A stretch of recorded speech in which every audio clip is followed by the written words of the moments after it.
Se ha dicho que cualquier país es diferente de todos los demás, pero que Japón es diferentemente diferente. Quizá por su aislamiento geográfico, en un archipiélago de islas frente a la costa oriental de Asia, Japón se ha mantenido alejado del resto del mundo durante la mayor parte de su historia.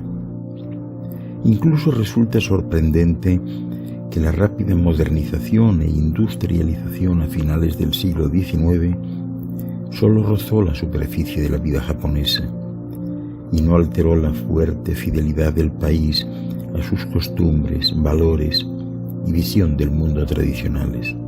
Las islas de Japón fueron colonizadas por los humanos hace unos 40.000 años, durante la última glaciación, cuando bajó el nivel del mar y se formó un puente terrestre desde el continente asiático. Estos japoneses del Paleolítico eran cazadores-recolectores y hacia el año 10.000 a.C. empezaron a fabricar cerámica, siendo una de las primeras culturas del mundo en hacerlo. Sin embargo, no fue hasta alrededor del 400 a.C. cuando otra oleada de inmigrantes, posiblemente de China y Corea, trajo la agricultura y la metalurgia. Desde luego existían contactos con la muy desarrollada civilización china en el este, que en el siglo I después de Cristo cobraba tributos de los numerosos clanes de Japón. De China obtuvo Japón su escritura y las creencias confucianas y budistas que se fundieron con la religión Shinto nativa, con su énfasis en el culto a los antepasados y respeto por la tradición y la tierra natal. A pesar de estas conexiones, la lengua japonesa no está relacionada con el chino y posiblemente con ninguna otra lengua. A partir del siglo III después de Cristo, Japón fue un mosaico de estados militares, pero alrededor del 400 después de Cristo, uno de ellos, Yamamoto, empezó a dominar a los demás. Y desde entonces todos los emperadores japoneses se dicen descendientes de la dinastía Yamamoto.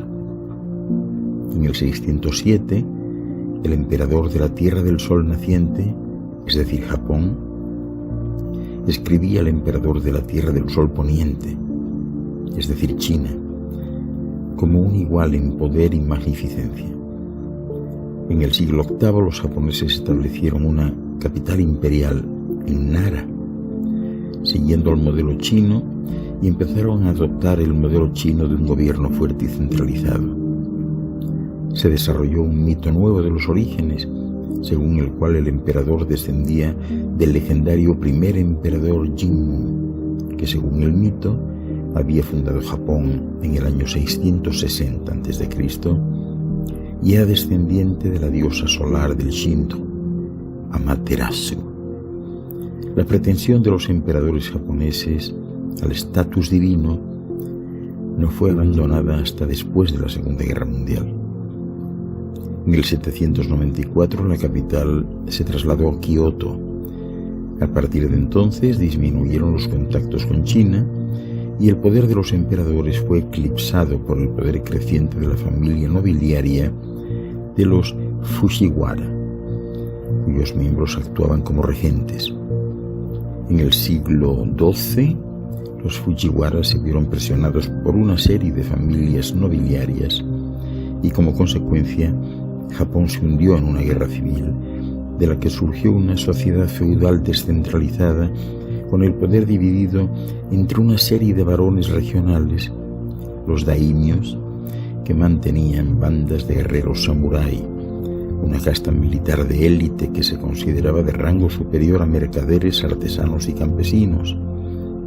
Y en el 1159, un señor de la guerra llamado Yoritomo, de la familia Minamoto, tomó el poder supremo y desde 1185 gobernó desde Kamakura, cerca de Tokio, como shogun, un dictador militar, mientras que el emperador, recluido en Kioto, quedó reducido a una figura representativa.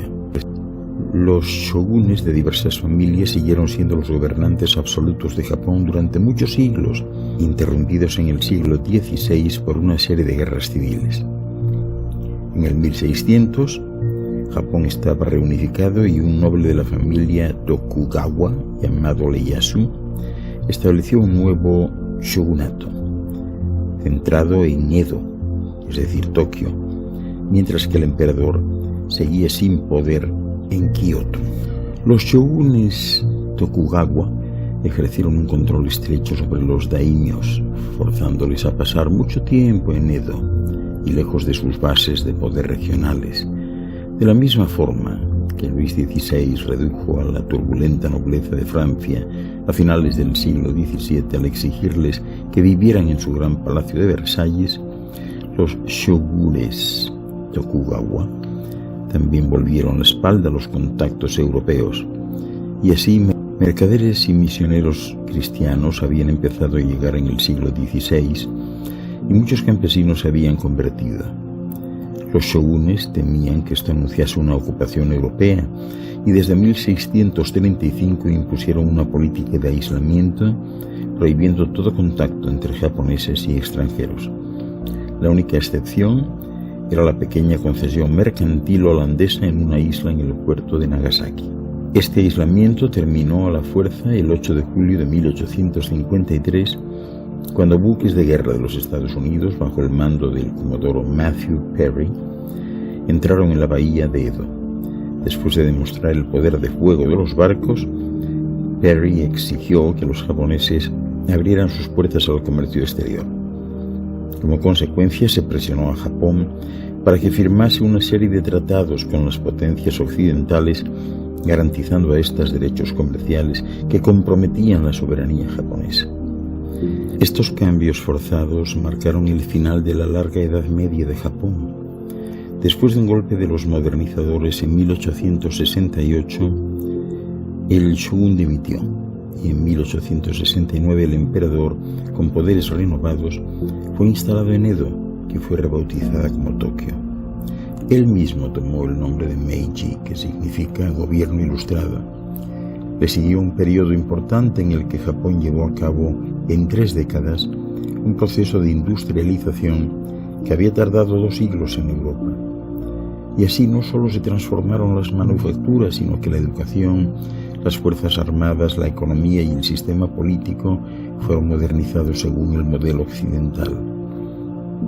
Al crecer el poder de Japón, los tratados desiguales fueron dejados de lado, con el objetivo de convertirse en la potencia regional dominante. Japón libró una guerra con China en 1894 y hasta 1895 y llegó a anexionarse Corea y Taiwán. Después, de 1904 a 1905, disputó a Rusia el control de Manchuria. Japón ganó una victoria naval decisiva contra los rusos en Tsushima, la primera victoria en la época moderna de una nación asiática contra una potencia europea. Al estallar la Primera Guerra Mundial, Japón era tratado como un igual, convirtiéndose en aliado de Gran Bretaña. Durante la guerra atacó bases alemanas en China y ocupó algunas de las posesiones insulares de Alemania en el Pacífico. Después de la guerra, los delegados japoneses asistieron a la Conferencia de Paz de París y Japón recibió un mandato de la Sociedad de Naciones sobre las antiguas colonias alemanas en el Pacífico, al norte del Ecuador. Japón había enseñado músculo. Iba a venir mucho más. De eso os hablaré más adelante.